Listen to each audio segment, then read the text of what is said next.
Hi, Sean Bory here at North American Phonograph Company. Let's talk about a history of the wax cylinder records and how to identify different years of recording.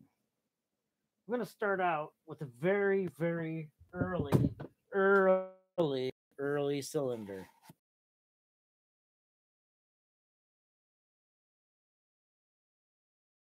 Commercial blanks.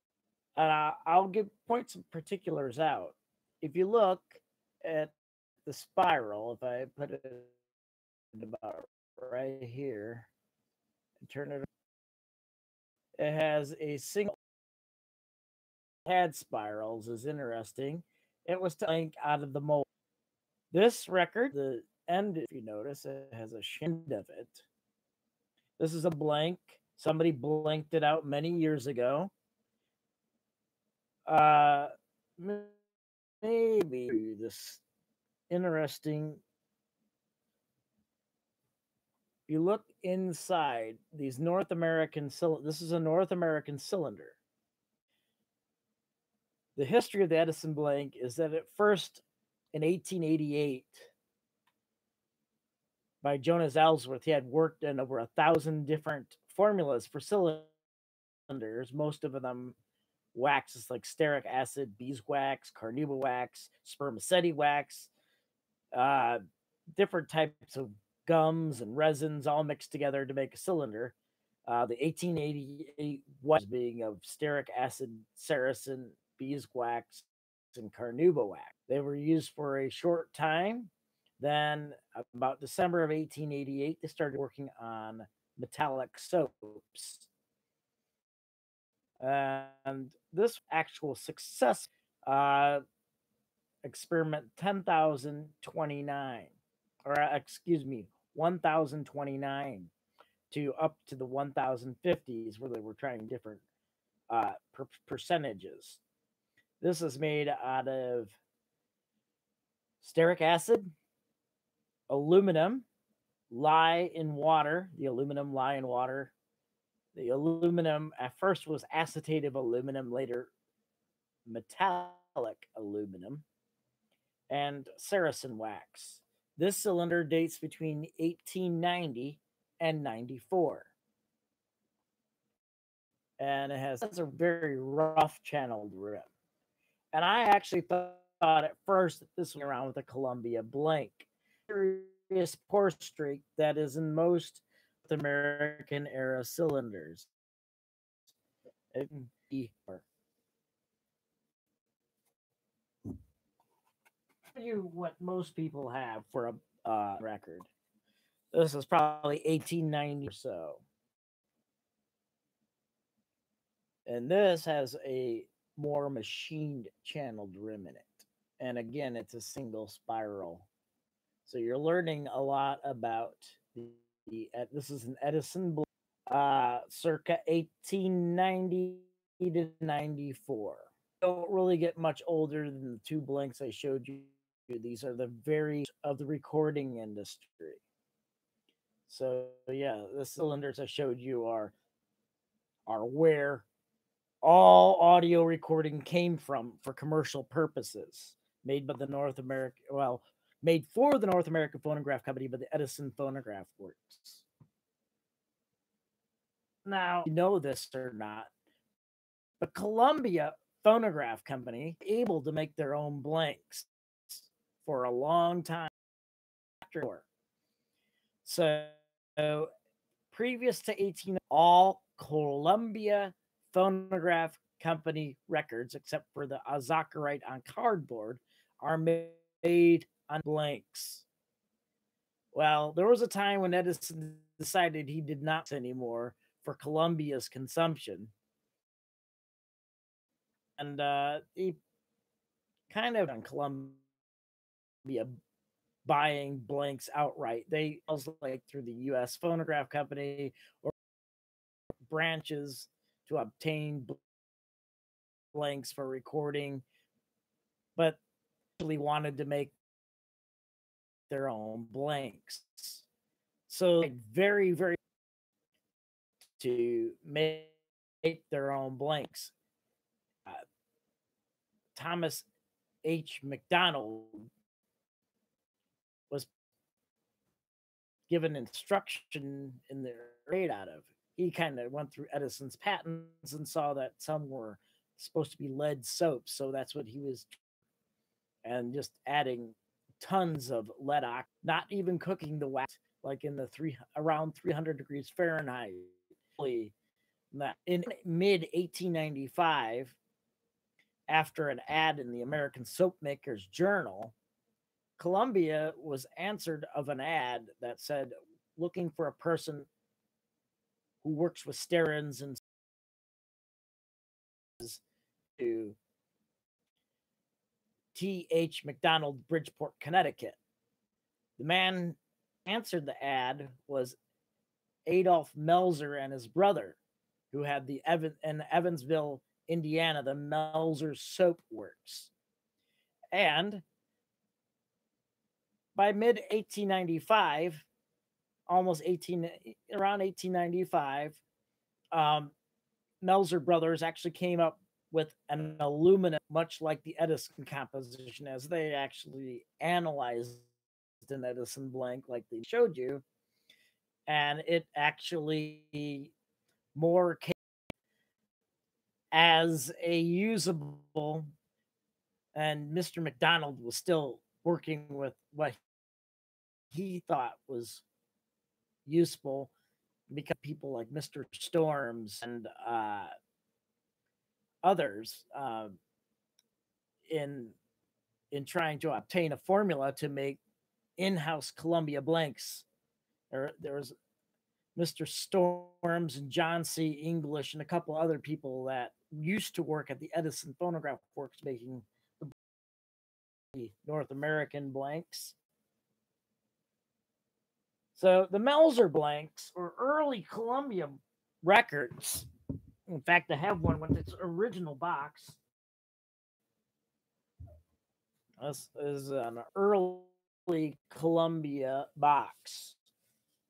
This one was probably pasted in a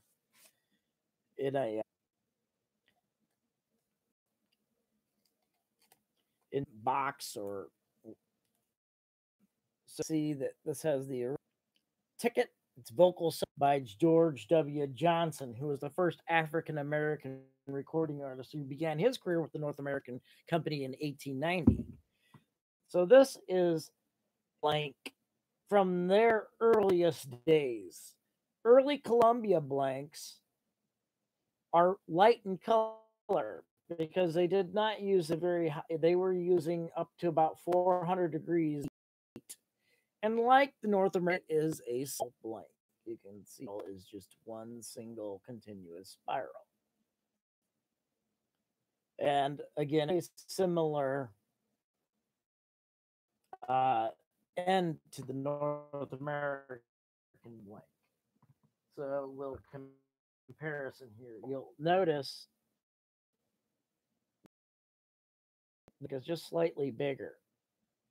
It's just slight, and this blank is thinner. The Columbia blank is thinner, so you can kind of see this is a Columbia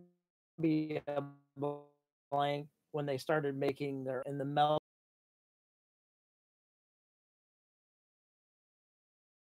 If you look at the dainty spiral compared to the Edison spiral in the North American era blank.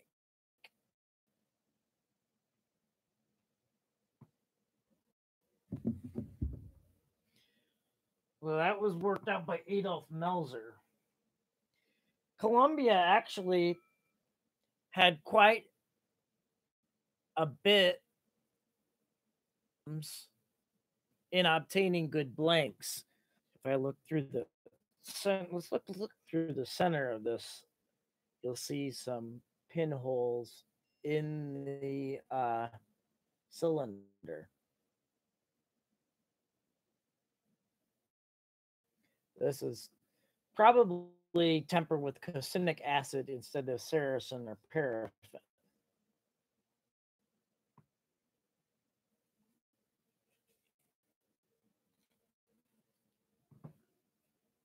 So at some point in time, so if you want to notice, I'll be around.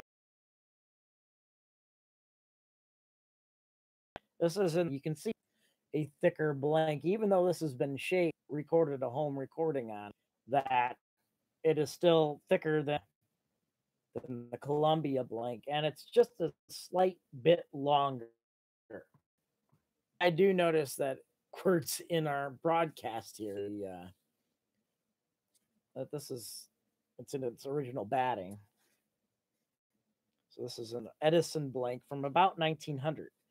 So at some point, Edison changed. We saw the earlier North American blank.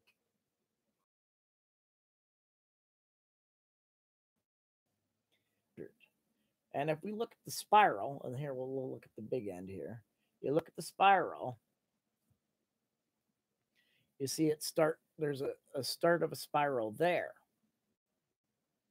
There's a spiral there. And then if we look again on this part, there is another spiral here. So it starts, we can see it kind of starts up there in two places. If we kind of turn it around here, it's kind of hard to do that. You'll see that the spiral starts in two places. So the double spiraled that they made there. At some point, Edison changed. And also, you notice how the earlier blank had a long on the leading end, or the when you put a cylinder on, you would put it on this way. So the left end of the blank, if you notice that there's a change, that this is not a nice taper, but rather it's just rounded off. And it basically comes to an abrupt end. So this is an Edison blank dating around 1900. I have a couple other blanks that date from around 1898, 1897, and they also had the same end. And you notice that it is definitely different than the North American. Still both Edison blanks. If you notice, the end on the North American is rounded over like the Columbia blank.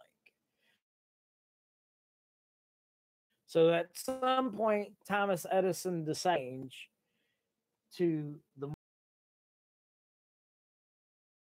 So there are some things to let you know the difference between an and a Columbia blank. At the same time, the blank I showed the Edison blank,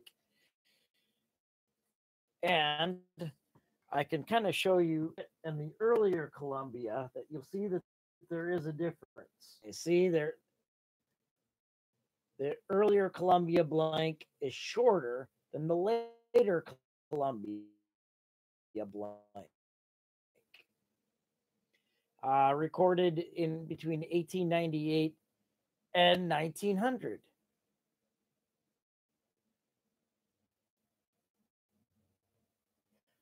Oh, we got, did any companies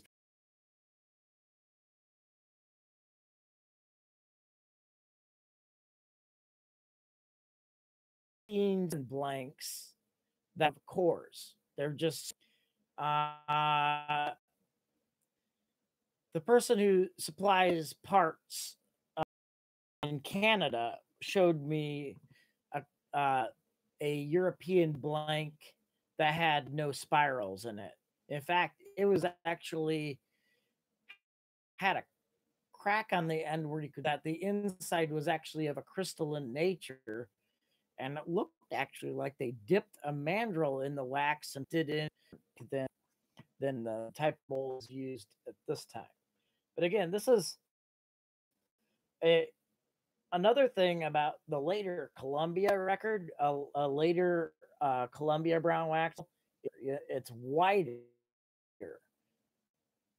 An earlier one, 1897.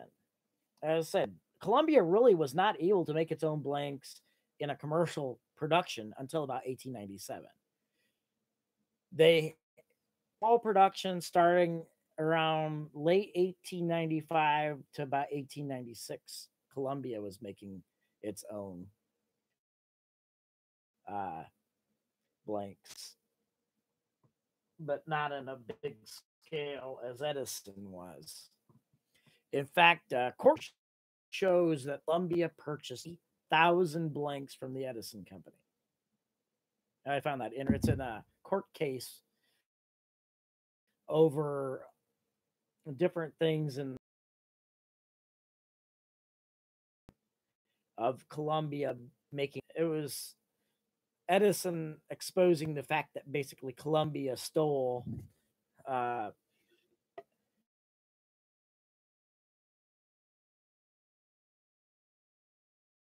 also hiring Mr. Storms and other people from the Edison kind of figure out how to make blanks. I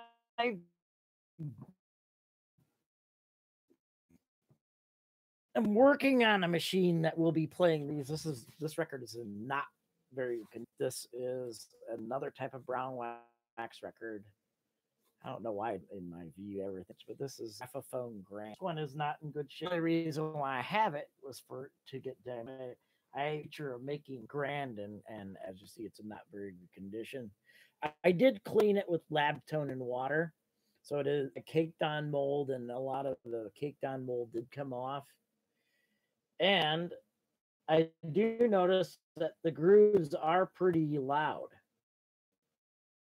So even though it's most likely very noisy, the record is still